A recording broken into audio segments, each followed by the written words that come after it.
Welcome to the Pen Leader Podcast, where strategic leaders get straight to the topics, strengthening our awareness and sharpening our minds. The Pen Leader Podcast is produced by Gore, a production division of Mays & Associates Ltd. Find out more at www.maysassociatesltd.com. Now here is your award-winning host, Dr. Ann DeGore. And welcome back to the Pen Leader Podcast. Today we're going to be talking about coaching in virtual reality. And I have with me today Dr. Antonio Harrison, who's affectionately also known as Coach Doc. He is a board-certified behavioral analyst at the doctorate level and has an MA and a PhD in applied behavior analysis. Much of the work he focuses on is on health, sports, and fitness, leadership and diversity. He does self-management. He's a graduate school professor. He's a consultant. He's a keynote speaker. And he's that fitness coach in virtual reality. I've been following him for a long time now, 4 years, in an app called Supernatural, which you can find through your Oculus. He's coached varsity high school football for 16 years. He is a loving husband and a father of 3 boys. He is born and raised in Pasadena, California. There's so much more, but I'm going to welcome him to the show. Hello, Coach Doc. Hello, how are you doing? Thank you for having me on. I'm doing great. I'm doing great because you've helped me get there. Thank you so much. I think back, I was trying to add up all the hours I spent in virtual reality working out, and I think it's over 50 hours of just Wow. Yes, from your workouts, from boxing to, again, if anybody's looking for supernatural, you'll see the swinging of the arms, really working on that. And the meditations have been just fantastic. I'm so glad to hear that. Thank you. I really appreciate it. So my first question is, what are you passionate about? My biggest passion is probably family. I have made it a point with respect to my career to curate my day-to-day so that I can pick my kids up from school. I can drop them off. I don't miss their sporting events, their musicals or theater or performances. I mean, I literally dropped them off this morning, came in, shot some workouts, and then when we get done here, I'll drive and go pick them up and we'll take a ride home. So family is the thing I'm most passionate about in my life. Just connections with people. I put all my currency into relationships. Mm-hmm. It's very noticeable through your sites, your social media, just all that you use, that positive, forward thinking, and much love always. Love that phrase. Yes, much love always. Yeah, so you can find that actually, if you Google that, you'll be able to find even his website, which is very impressive. Yes. With even the words on there, I saw, stop, stay still, breathe, and think. Correct. It is my mantra. I feel like a lot of times we're so busy with so many things going on nowadays, and it's the world we live in. It's fast paced. There's always a task to be completed, and it can be overwhelming. And if people would just stop and stay still, just breathe for a second and bring your life force back and think, you'll be able to manage it and navigate your journey a lot easier. No, what is your most prized accomplishment? You have so many. Ooh, that's a tough one. Outside of having my 3 boys, honestly, I think my most prized accomplishment is the fact that I didn't become the statistic that I was told I was destined to be.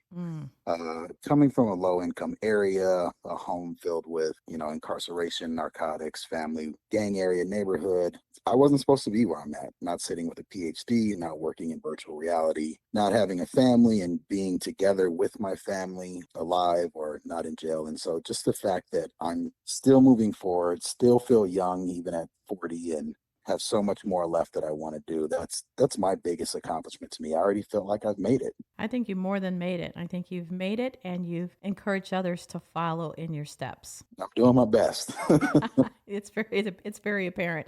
And when I say virtually following your steps, when I'm following you, your words of encouragement while you are doing those workouts, you're literally coaching Yes. as you're doing it. Very true. We are coaching as we are doing the workouts. I am coaching. It obviously goes to a team to clean up any edits or mistakes, but those are all my words. I might be a little unique in that I don't script everything. I just kind of bullet point the same way I do my keynote talks. And then I know the feeling and energy I want to go into with something, and then I let it flow from there. A lot of that stuff is off the top of the head. And now let's talk a little bit about that following.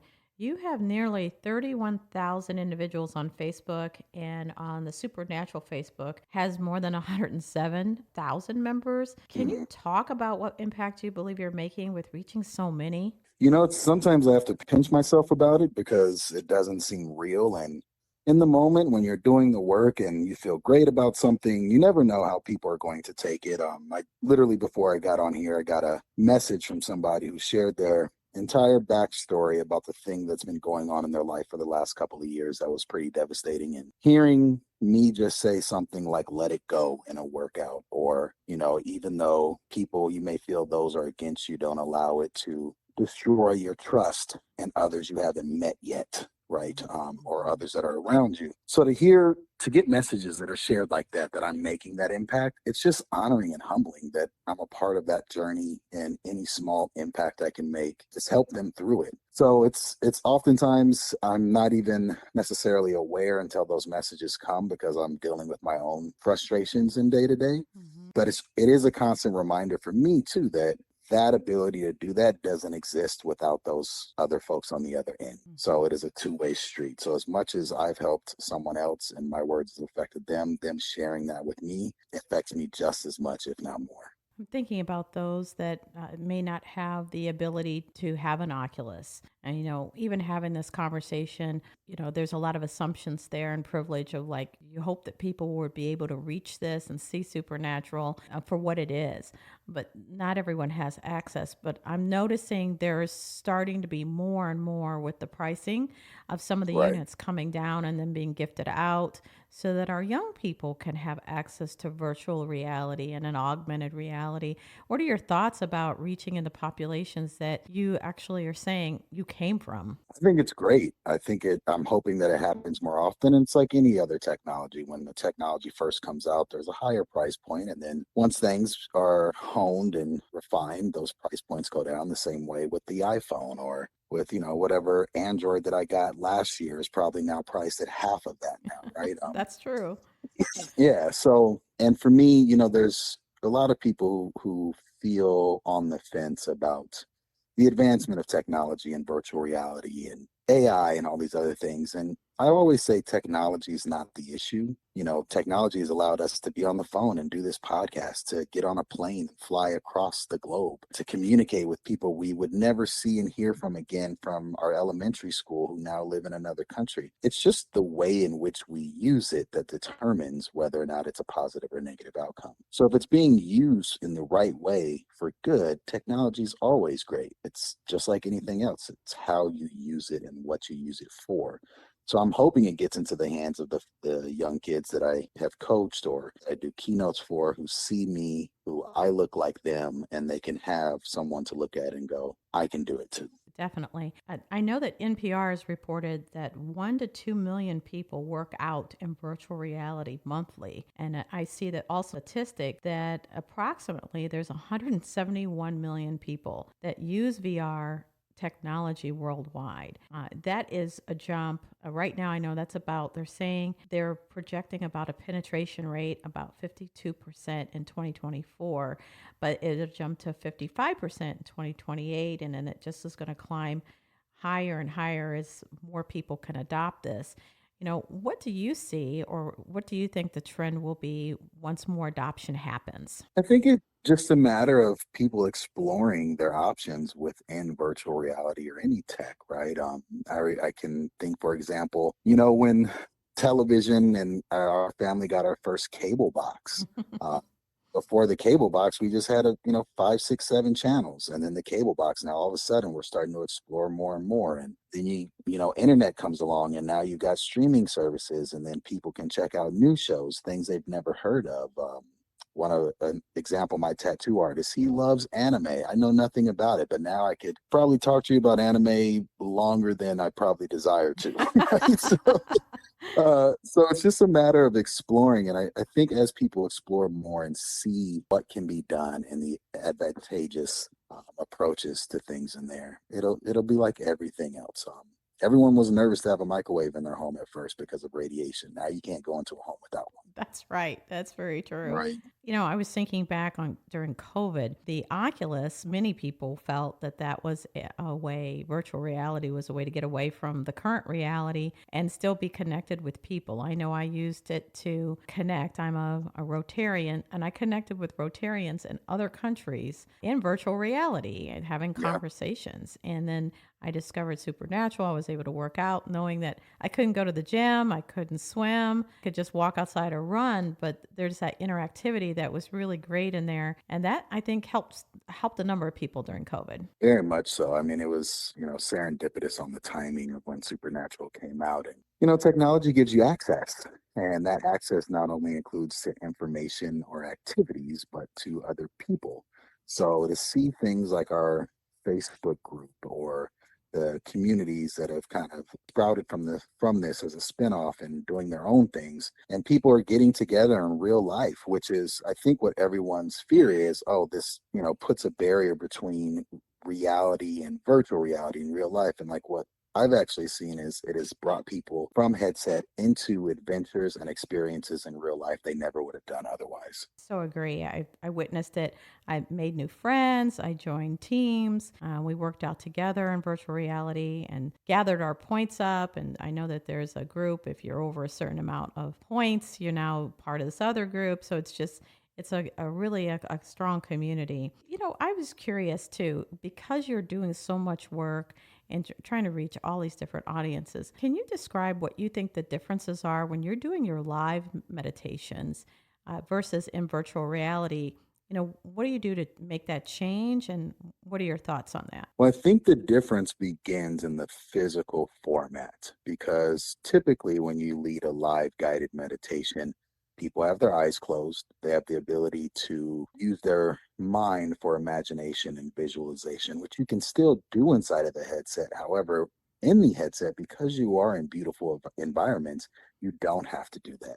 So it almost gives your mind a place to focus and gives it a focal point by looking around and seeing this immersive experience, to where one of the toughest things people have, difficulties they have in meditation outside of headset is they close their eyes, they're trying to focus, and all of a sudden they start thinking of all the tasks they have to complete throughout That's the true. day. That would be me. Then jump back to someone's voice, and then they're going back and forth, and instead of being able to have the song, look around, hear the voice, be in this experience that allows you to connect to the voice more clearly. And with that, in terms of what I write, a lot of those meditations in VR are simply affirmations that we all need to hear for ourselves. They're just reminders of who you are, how great you are, all you've been through, and that you don't have to stop. You can keep going. You've already done it. Well, because you are a leader in this area and people look to you, and you're like one of the astronauts walking on the moon, you stepped out. I do look at it like that. You're one of, I saw the statistics, one of the first three that wasn't an avatar, that you were a real person actually projected inside virtual reality coaching people.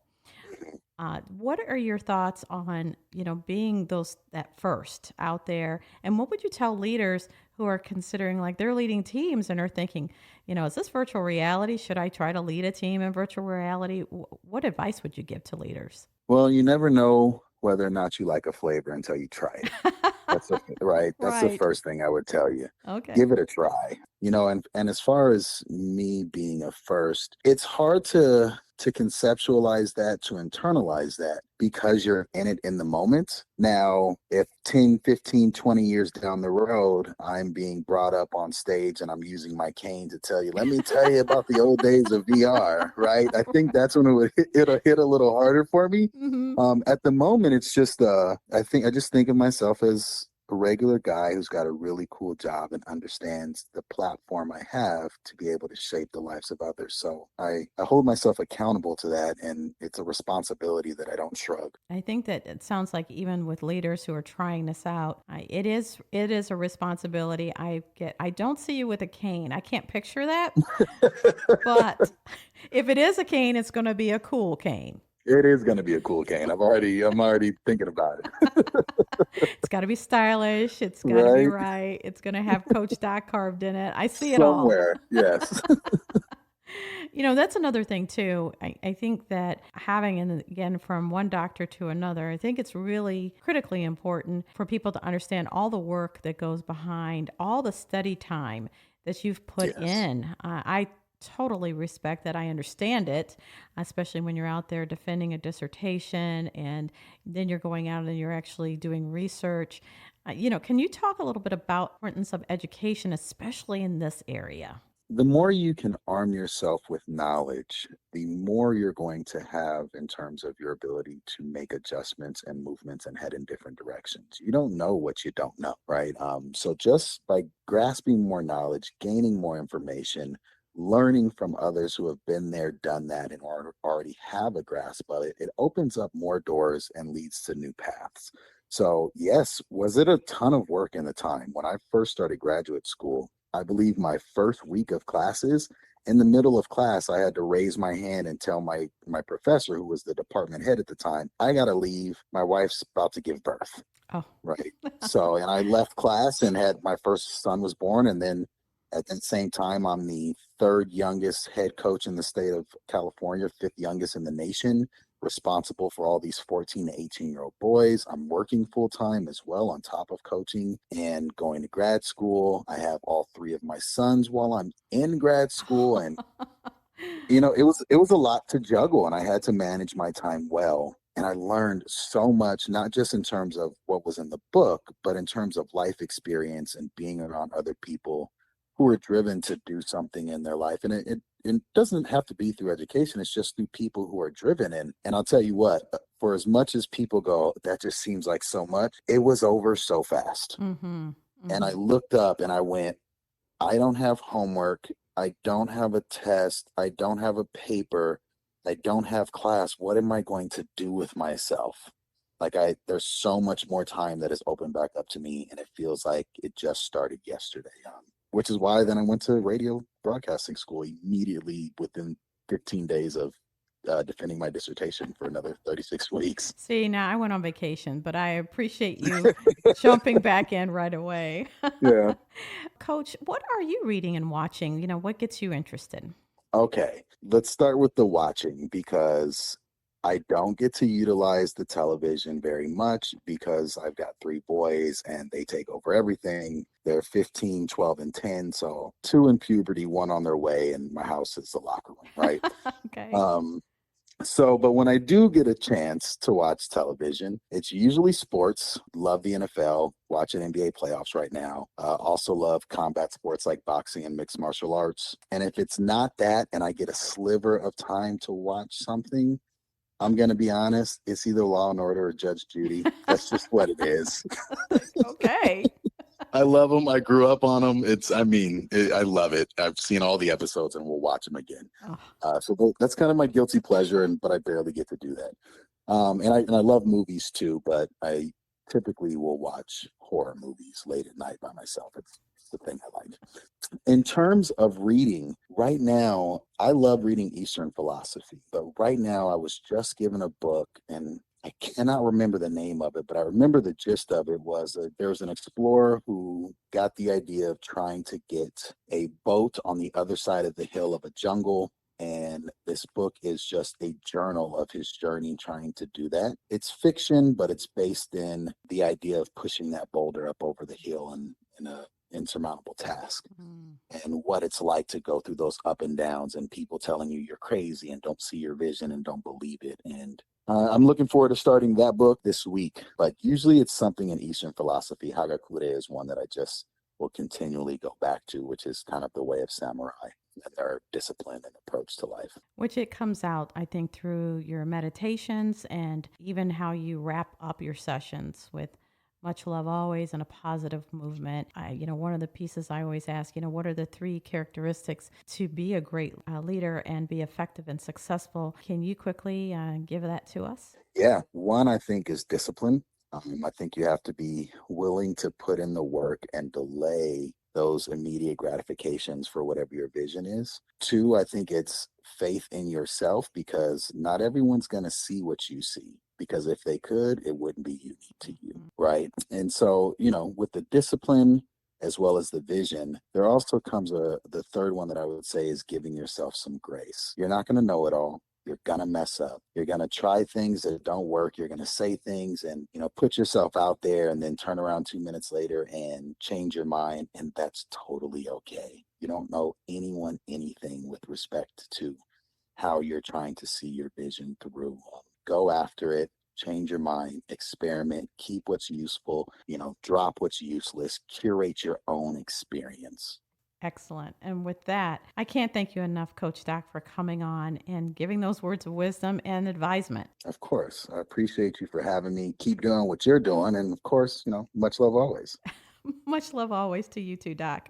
All right now. So, with that said, for those that are listening, please make sure to share the show with others. Also, too, listen to the advisement. Take time, give yourself that grace, stay disciplined, keep on your path, and of course, stay sharp, stay straight. Try to make sure, pivot when you need to, keep those plans ahead of you, and keep your strength of character intact. With that said, until next time. The Pen Leader podcast is hosted by Dr. Shanda Gore and brought to you by Mays & Associates Ltd., creating customized solutions for growth in the areas of leadership development, strategic planning, and culture building. Find out more at www.maysassociatesltd.com. Don't forget to subscribe to the Pen Leader podcast and share with others.